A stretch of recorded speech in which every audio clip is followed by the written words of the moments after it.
നമ്മൾ Microsoft വേർഡിൽ create ചെയ്ത ഒരു ഫയലിൽ നമ്മൾ എങ്ങനെയാണ് അതിൻ്റെ ലെറ്റർ സ്റ്റൈൽ മാറ്റണം എന്നുള്ളതും അതിൻ്റെ ലെറ്ററിൻ്റെ കളറ് ചേഞ്ച് ചെയ്യലും അതിൻ്റെ എഡിറ്റിംഗ് എങ്ങനെ ചെയ്യാമെന്നുള്ളതാണ് നോക്കാൻ പോകുന്നത്. അപ്പോൾ നമ്മൾ ABC എന്ന് പറഞ്ഞ ഫയൽ നമ്മൾ നേരത്തെ ഉണ്ടാക്കി വെച്ചിട്ടുണ്ട്. ആ ഫയൽ നമ്മൾ ഓപ്പൺ ചെയ്യുകയാണ്.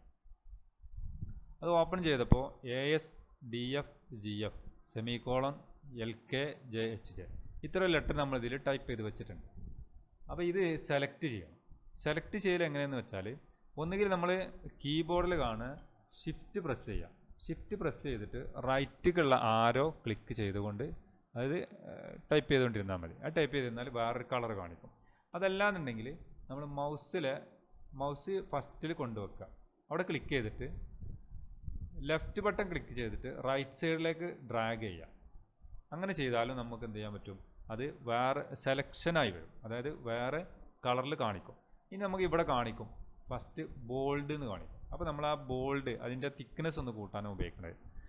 ഇനി അതിൽ ഇവിടെ 11 എന്ന് കാണിക്കും. അത് ആ ലെറ്ററിൻ്റെ സൈസാണ്.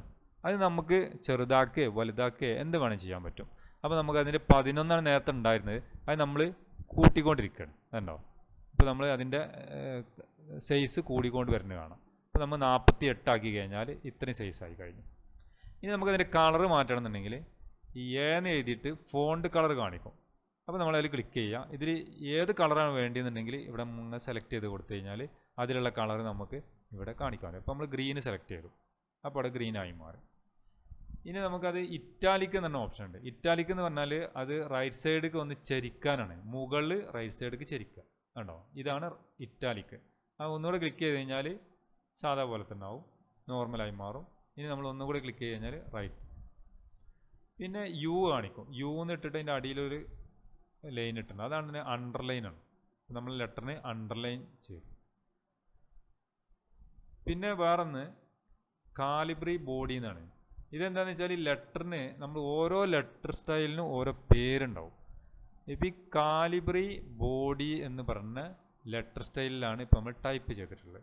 ഇനി നമുക്ക് ആ ലെറ്റർ സ്റ്റൈൽ മാറ്റണം എന്നുണ്ടെങ്കിൽ ഈ ആരോ മാർക്കിൽ ക്ലിക്ക് ചെയ്യാം. അപ്പോൾ നമുക്ക് ഇവിടെ കുറേ ലെറ്റർ സ്റ്റൈലുകൾ കാണിക്കും. കേട്ടോ, ഇത്രയും ലെറ്റർ സ്റ്റൈൽ നമ്മളെ കമ്പ്യൂട്ടറിലുള്ളതാണ്. ഇനി നമുക്ക് ഏത് ലെറ്റർ സ്റ്റൈലാണെന്നുണ്ടെങ്കിൽ ഇവിടെ ഇങ്ങനെ നമ്മൾ ഇതിൻ്റെ കൂടെ കഴ്സർ ഇങ്ങനെ കൊണ്ടുപോകുന്നതിനനുസരിച്ച് നമ്മളെ ബാക്ക്ഗ്രൗണ്ടിൽ കാണാൻ പേര് ലെറ്ററിൻ്റെ കളറ് അതിൻ്റെ ലെറ്ററിൻ്റെ സ്റ്റൈൽ മാറിക്കൊണ്ടിരിക്കുന്നത്. കണ്ടോ, ഇത്രയും ലെറ്റർ സ്റ്റൈൽ നമ്മളെ കമ്പ്യൂട്ടറിൽ ആൾറെഡി ഉണ്ട്. ഇതാ,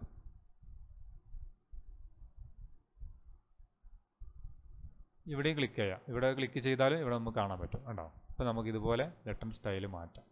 ഇനി നമ്മൾ ലെറ്റർ സ്റ്റൈൽ മാറ്റി ഇപ്പോൾ ഇങ്ങനെ ഇത്രയും സൈസ് കൂട്ടി കളറ് മാറ്റി അണ്ടർലൈൻ ചെയ്തു, ബോൾഡാക്കി, പിന്നെ ഇറ്റാലിക്കും ആക്കി. ഇത്രയും എഡിറ്റിങ് നമ്മൾ ഇതിൽ വരുത്തിയപ്പോൾ ഇനി നമ്മൾ എന്ത് ചെയ്യണം, നേരത്തെ ചെയ്ത പോലെ തന്നെ ഫയൽ ക്ലിക്ക് ചെയ്യുക, അതിൽ സേവ് അടിക്കുക. സേവ് അടിച്ചു കഴിഞ്ഞാൽ ഇപ്പോൾ നമ്മളെ കമ്പ്യൂട്ടറിൽ നമ്മൾ ഈ ഫയലിൽ ചെയ്ത മാറ്റങ്ങൾ നമ്മളെ കമ്പ്യൂട്ടറിൽ സ്റ്റോറായി, അതായത് ആ ഫയലിൽ സ്റ്റോറായി. നമുക്ക് ഈ ഫയൽ ക്ലോസ് ചെയ്യാം. ക്ലോസ് ചെയ്താൽ നമ്മൾ ABC എന്ന് പറഞ്ഞ ഫയൽ ഇവിടെ കാണിക്കും. ജസ്റ്റ് നമുക്ക് ഒന്നുകൂടി ഓപ്പൺ ചെയ്ത് നോക്കാം നമ്മൾ ഈ ചെയ്ത എഡിറ്റിംഗ് വന്നിട്ടുണ്ടോ എന്നുള്ളത്. കണ്ടോ, അപ്പോൾ നമ്മൾ ചെയ്ത മാറ്റങ്ങൾ നമ്മൾ കമ്പ്യൂട്ടറിൽ വന്നിട്ടുണ്ട്. ഇപ്പോൾ ഇത്രയും നമ്മൾ ടെക്സ്റ്റിൽ ഇത്രയും മാറ്റങ്ങൾ ചെയ്യാൻ നമ്മൾ പഠിച്ചു. ഇനിയും ഇതിൽ കുറേ മാറ്റങ്ങൾ വരുത്താനുണ്ട്. നമ്മൾ ഓരോ ക്ലാസ്സിൽ നമ്മൾ